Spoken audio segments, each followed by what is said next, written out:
Graça e paz, igreja. Mais uma vez uma meditação. Deixa eu te fazer uma pergunta. Você tem certeza da sua salvação? Você que crê em Jesus Cristo, você tem certeza que quando esse corpo aqui morrer, a sua alma vai passar a eternidade com Deus na glória? Se você não tem essa certeza, eu gostaria de te trazer luz para o seu caminho. Porque a palavra de Deus diz que lâmpada para os meus pés e luz para o meu caminho é a tua palavra. Vem comigo, quero te trazer essa luz.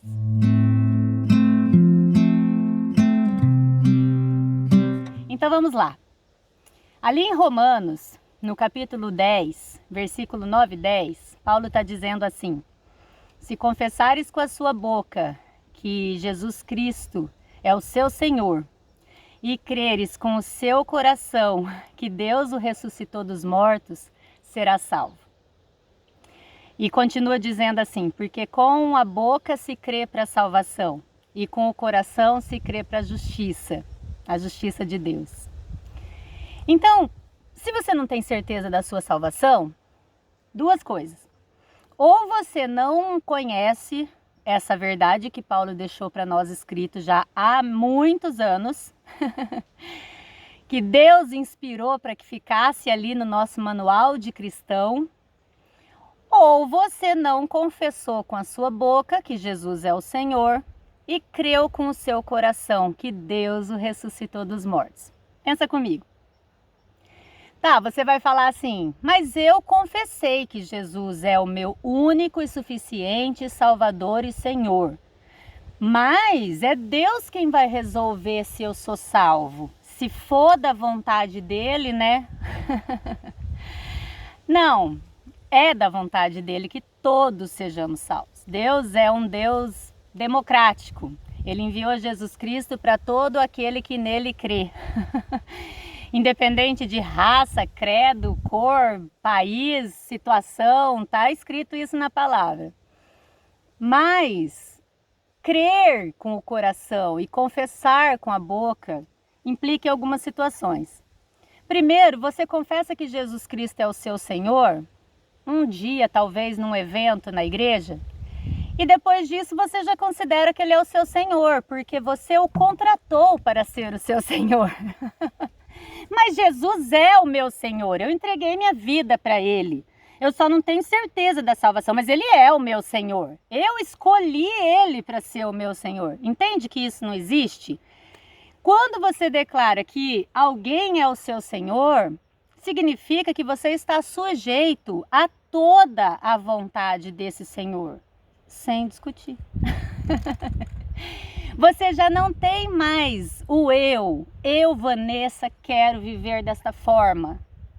Não, Jesus Cristo é o meu Senhor, eu confessei isso com a minha boca, então agora eu tenho que trazer essa verdade para o meu coração e eu tenho que crer que Deus ressuscitou o meu Senhor dos mortos e eu tenho que entregar a minha vida para Ele, morrer e também ser ressuscitada. Esse mesmo poder de Deus que ressuscitou Jesus dos mortos, Ele veio e me ressuscitou para a nova vida e habita no meu coração. E esse crer com o coração para a justiça é crer a ponto de fazer a vontade de Deus.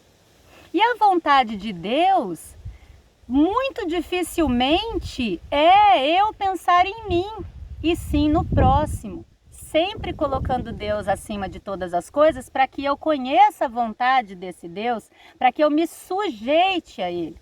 Como eu sou humana, bem inferior a Paulo, e Paulo, alguns capítulos antes, diz que miserável homem que sou, porque a lei que eu acredito que está na minha mente, ela é a que eu acredito que é o que eu devo fazer, essa eu não faço, e a lei que me domina é a lei que a minha carne quer, que é o pecado. Miserável homem que sou, quem me livrará dessa morte?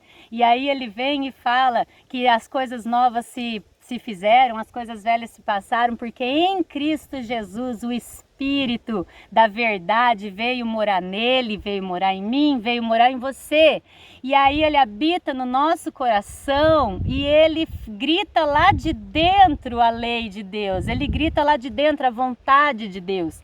E aí então, eu crendo que ele está aqui dentro, eu vou parar um pouco e vou ser sensível a essa voz. Por quê? Porque Jesus é o meu Senhor. Não porque eu o contratei para tomar conta da minha vida, mas porque eu entreguei a minha vida a Ele e me sujeito à vontade dEle para fazer o que Ele quer. Porque Deus, Ele quer nos alcançar, quer nos transformar para que a partir disso nós transformemos e alcancemos outros, né? Pregando a palavra de Deus, que ali mesmo Paulo ainda nesse contexto fala como eles vão conhecer se não há quem pregue, né? Como que eles vão aceitar essa verdade se não há quem fale dessa verdade. Aí fala quão lindo é o mensageiro trazendo as boas novas, e a gente tem as boas novas, mas só que a gente vive nessa situação do eu, onde essas boas novas teria que resolver a minha vida. E na verdade a gente é portador das boas novas para todo aquele que está perdido e carente de salvação. Entende? Então por que talvez você não tenha certeza da sua salvação? Porque você não está parando para ouvir a voz do Espírito que ressuscitou Jesus dos mortos e que veio habitar em você, no seu coração. E você está ouvindo a voz do seu coração, que é corruptível, como o de Paulo, como o meu, ao invés de ouvir a voz do Espírito que habita no seu coração. Não se trata mais da sua vontade, a sua vontade é carnal, se trata da vontade de Deus. Por isso que você precisa crer com o seu coração para a justiça, além de confessar com a sua boca para a salvação. Provavelmente, se você não tem certeza da sua salvação, eu quero arriscar aqui esse palpite de que você não está ouvindo a voz do Espírito Santo. Porque o mesmo Paulo, nesse mesmo contexto de Romanos, ali no 5, 6, 7 até o 10 ali, ele está girando em torno disso. O Espírito de Deus que ressuscitou Jesus dos mortos e que me ressuscitou dessa vida de pecado, veio fazer morada em meu coração, e ele testifica com o meu espírito que eu sou filha de Deus, que Jesus Cristo é o meu Senhor, que Deus me fez co-herdeira com Cristo da herança, e essa herança é o reino celestial. Então fique com essa palavra e medite nisso. Se você confessou que Jesus é o seu Senhor, deixe Ele dominar a sua vida. Se você crê com o seu coração, faça a vontade de Deus. E para isso, seja sensível à voz do Espírito de Deus que habita em você. Não tem como você duvidar depois disso de ser salvo. E isso não é para você se vangloriar, é para você espalhar a salvação, para que seja feita a vontade de Deus até o fim. Fico com essa palavra em nome de Jesus.